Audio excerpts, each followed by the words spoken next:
nous sommes sortis, nous avons trouvé aussi un autre homme de Dieu qui est venu vers nous. Et celui-là, il avait des portraits à ses mains.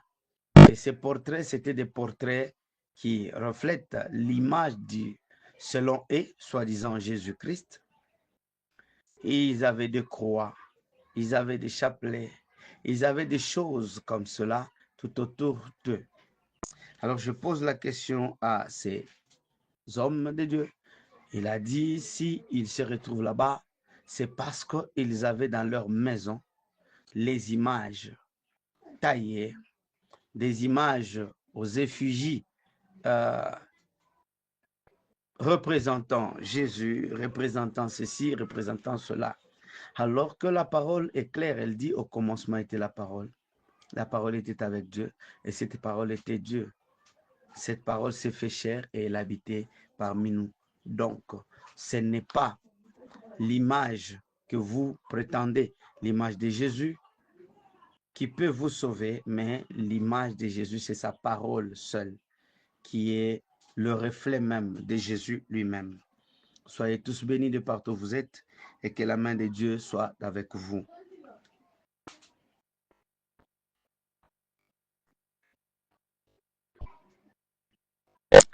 Après cela, peuple de Dieu, nous avons encore avancé.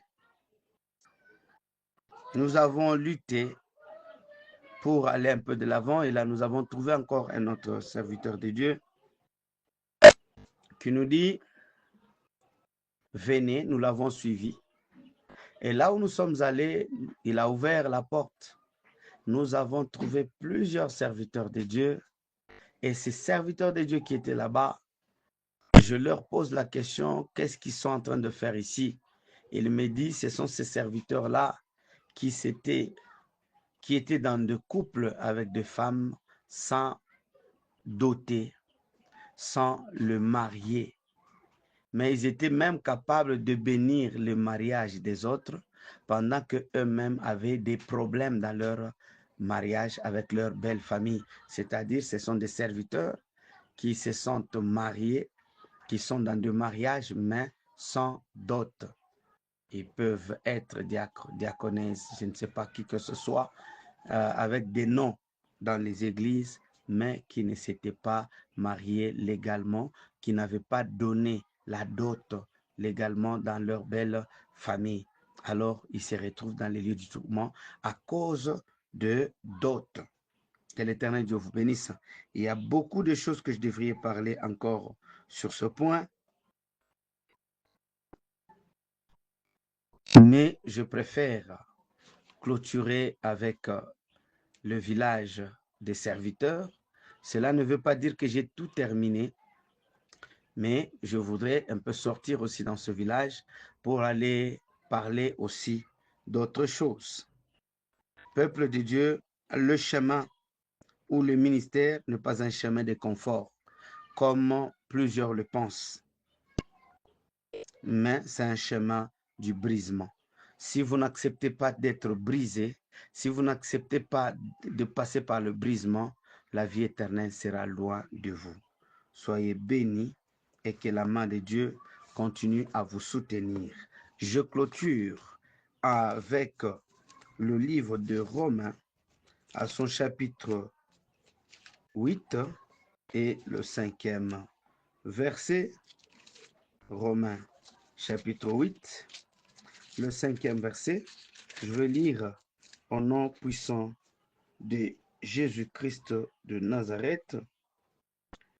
Ceux, en effet, qui vivent selon la chair s'affectionnent aux choses de la chair, tandis que ceux qui vivent selon l'esprit s'affectionnent aux choses de l'esprit.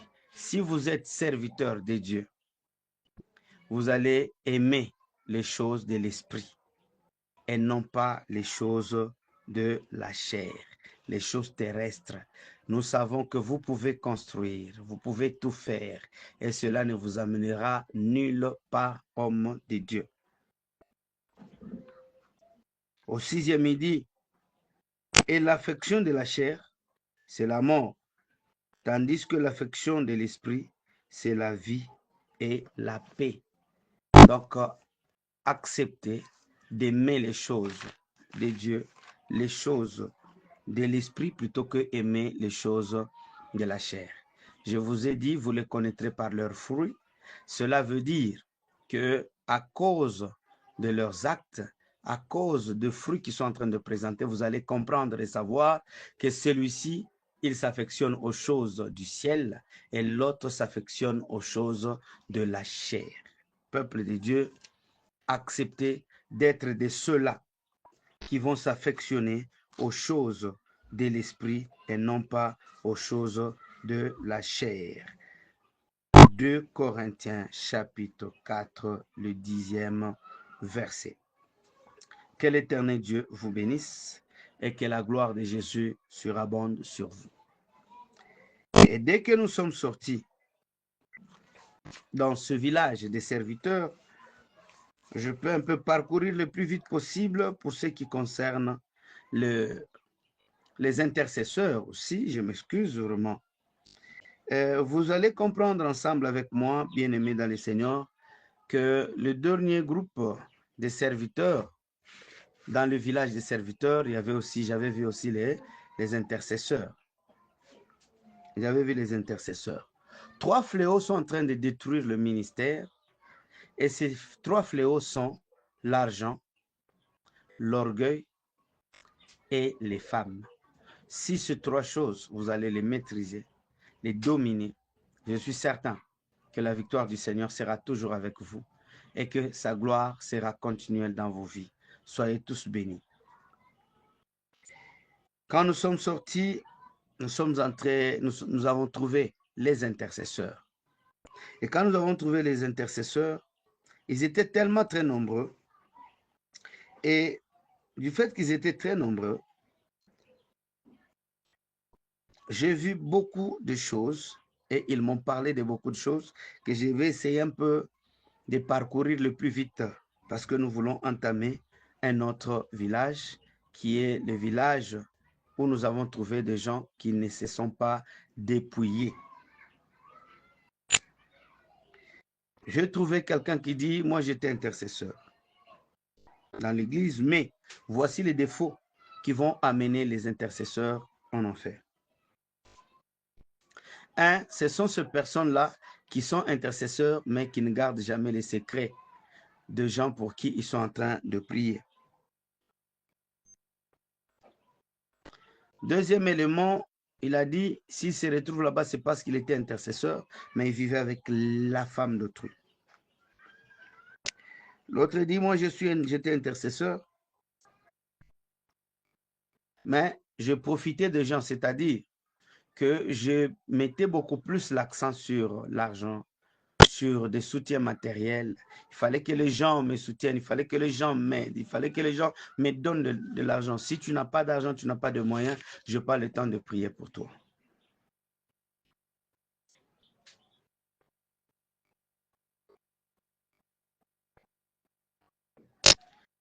L'autre dit, si se retrouve là-bas, c'est parce que lui ne priait que pour ceux-là pour qui ils avaient de l'intérêt. L'autre qui dit, si se retrouve là-bas, c'est parce qu'il donnait de faux témoignages, c'est-à-dire de faux messages plutôt.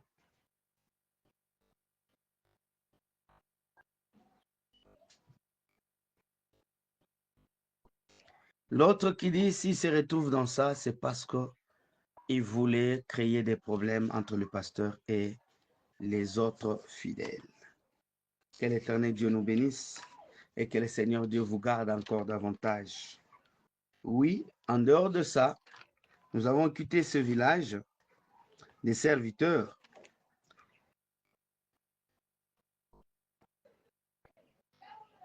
À la sortie de ce village des serviteurs, je m'étais retrouvé dans un village où j'ai trouvé des personnes qui ne se sont pas dépouillées. Ces gens-là n'ont pas accepté d'enlever toutes ces mauvaises choses qui pouvaient faire leur gloire.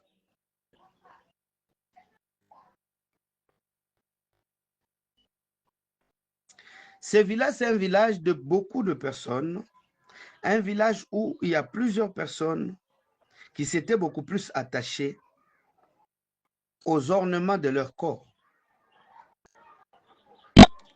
plus que à leurs âmes. Ils ont beaucoup plus entretenu leur corps extérieur. Ils se sont vraiment créés des éclats sur leur corps. Ils ont fait de leur corps un corps attrayant, ignorant que l'apparence extérieure n'avait rien à faire pour attirer les seigneurs vers eux. Au lieu qu'ils se disent, nous devons attirer les seigneurs vers nous, mais eux ont suggéré ou ils ont préféré avoir cette capacité de créer une attirance extérieure qui ne pouvait que plaire aux hommes plutôt qu'au Seigneur. Ils ont embelli leur corps avec de l'or, avec des choses d'éclat, avec des habits somptueux, avec des choses qui attirent. C'était ça dans leur objectif, c'était ça dans leur vision, c'était ça leur prière. Mais oubliant que ce sont ces éléments qui étaient en train d'éloigner le Seigneur vis-à-vis d'eux.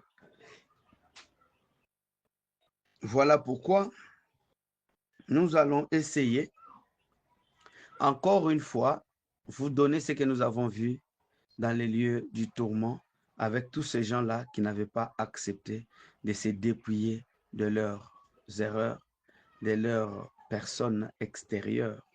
Car lorsque vous prenez tout votre temps pour arranger l'homme extérieur, c'est juste pour séduire, c'est juste pour attirer les gens vers vous, c'est juste pour ramener les gens vers votre chemin, la séduction.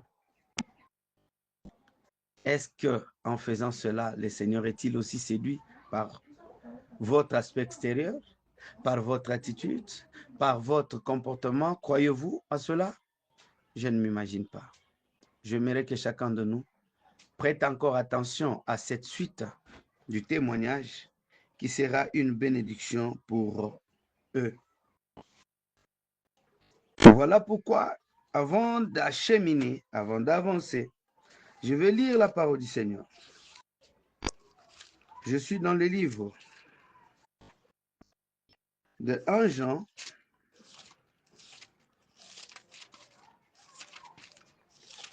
Jean, chapitre 2, et je veux lire le 15e verset, ainsi dit la parole. N'aimez point le monde, ni les choses qui sont dans le monde. Si quelqu'un aime le monde, l'amour du Père n'est point en lui. Car tout ce qui est dans le monde, la convoitise de la chair, la convoitise des yeux et l'orgueil de la vie, ne viennent point du Père, mais vient du monde. Donc, comprenez ensemble avec moi que tout ce que vous aimez de la terre, ce n'est pas pour Dieu. Ça ne va nulle part vous amener. Au 17e, il dit, et le monde passe, et sa convoitise aussi, mais celui qui fait la volonté de Dieu demeure éternellement. Soyez bénis de partout où vous êtes, peuple de Dieu, et que seule la gloire de Jésus-Christ de Nazareth vous couvre et qu'elle vous protège dans tout ce que vous entreprenez. Peut-être pour renchérir ce que je suis en train de parler, je peux prendre 1 Pierre chapitre 3 et je veux lire le 4e verset. Mais la parure intérieure est cachée dans les cœurs. La parure incorruptible, plutôt la pureté incorruptible d'un esprit doux et paisible qui est un grand prix devant Dieu. Donc nous devons savoir cela, nous devons retenir cela. Que le Seigneur Dieu vous bénisse et que l'Éternel Dieu vous garde encore davantage de partout où vous vous retrouvez. Soyez bénis pour la gloire de notre Seigneur Jésus-Christ de Nazareth. Soyez tous bénis et que la main du Seigneur vous couvre. Rendez-vous à la suite du programme. Que l'Éternel Dieu vous bénisse. Shalom, shalom, shalom, peuple de Dieu. Shalom, Église du Christ. Shalom, peuple du Seigneur. C'est toujours votre humble serviteur, l'apôtre Gabriel Mukalai. Me voici une seconde fois de plus devant vous pour la continuité de notre témoignage. Oui, ça fait un bout de temps que vous n'avez pas reçu la suite. Nous sommes toujours dans le village des serviteurs de Dieu. Et là, à un certain temps, nous avons pu interrompre l'avancement juste pour des raisons valables. Il y a eu des attaques sur tout le plan et l'ennemi cherchait à nous faire taire afin que nous ne parvenions pas à transmettre le témoignage comme il le fallait. Il y a eu des attaques par-ci par-là et cela nous a obligés de rentrer